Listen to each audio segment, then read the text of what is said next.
When Morocco made it to the semi-finals in the 2022 World Cup, they took the world by storm. It was a once-in-a-lifetime feat that no African or Arab nation had ever achieved. Almost 2 years later, the Moroccans have continued to prove their worth, securing important victories over countries like Brazil and earning transfers to some of the best clubs in the world. But how did they rise so rapidly? Less than 10 years ago, Morocco wasn't even among the top 5 African nations, and now they're one of the best national teams in the whole world. It might be hard to believe, but in this video I'll show you the blueprint behind Morocco's success story and the political and societal reasons that led to their historic rise. But first, let me give you some context. 2022 wasn't the first time Morocco made history.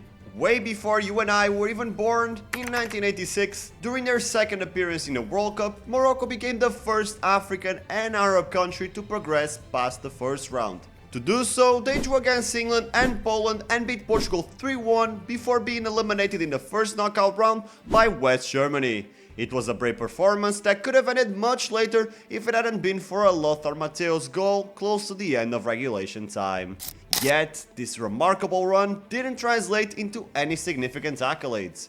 Morocco would become a consistent presence in the World Cup during the 1990s, but they failed to get out of the group stage on both occasions. Continentally, they also struggled. Following their 4th place finishes in 1986 and 1988, Morocco would miss 3 of the next 4 editions of the African Cup of Nations. It wasn't until 2004 that Morocco had a decent run, going all the way to the final where they lost to the hosts, Tunisia.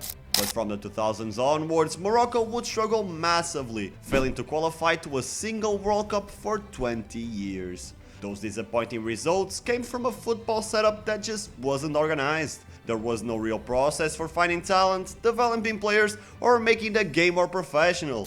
But everything changed thanks to 2 men, King Mohammed VI and Royal Moroccan Football Federation President Fouzi Lekjaa. The stepping stone in Morocco's ambitious football plan was building a massive academy at a cost of 13 million euros.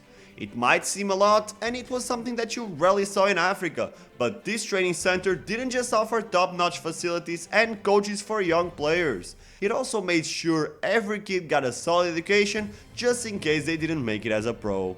Eventually, the investment paid off. The academy has since produced several internationals including Azzedine Ounahi, Youssef En-Nesyri and Nayef Aguerd. The success of Mohammed VI's academy naturally inspired others to follow suit, and less than 10 years later, Morocco already had 5 more academies of the same kind across cities like Agadir, Tanger, Saïdia and more.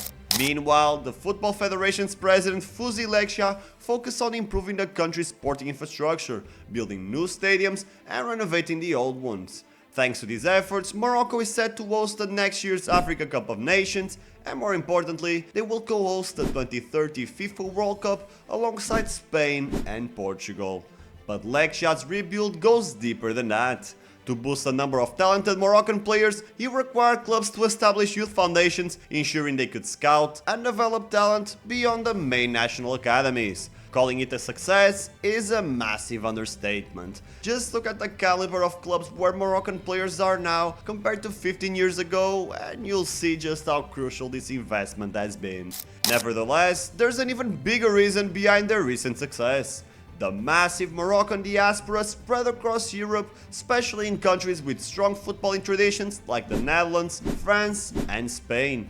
The Moroccan Football Federation recognized this untapped potential and made a point of personally reaching out to every player they wanted to represent their colors. And so far, they've had tremendous success. And it's pretty remarkable, especially when you consider just how tempting it is to play for big European nations. I mean, just look at the French and English national teams. Morocco has managed to convince several stars to choose them, driven by a deep sense of patriotism and, above all, an enticing project that aims to continue making history not just for Morocco, but for the entire continent. Players like Ziyech, Hakimi, the Amrabat brothers, Brahim Diaz and many more feel valued and part of a meaningful project, and it's mostly thanks to them that their country has seen such a spectacular rise. Ultimately, I think we can all expect Morocco to continue developing. Their local clubs are among the best in Africa, making deep runs in the Champions League. They already have a competent coach that could lead them well into the next decade, More and more kids in the country believe they can achieve the same or more than their heroes, and the Moroccan diaspora is only getting larger. It's only natural that their pool of talented players will continue to grow in the future, and considering that football is extremely well managed in the country, it's hard to believe they'll fail to take full advantage of it. It might seem a bit far-fetched to say this in 2024, but I honestly believe Morocco is one of the biggest candidates to become the next first-time World Cup winner. Do you agree? Let me know if you do in the comments, and if you like this video, be sure to leave a thumbs up as it really helps pushing the videos to more people. Subscribe if you want more content like this in your feed, and as always, thanks for watching until the end. I appreciate you, and I will see you in the next one.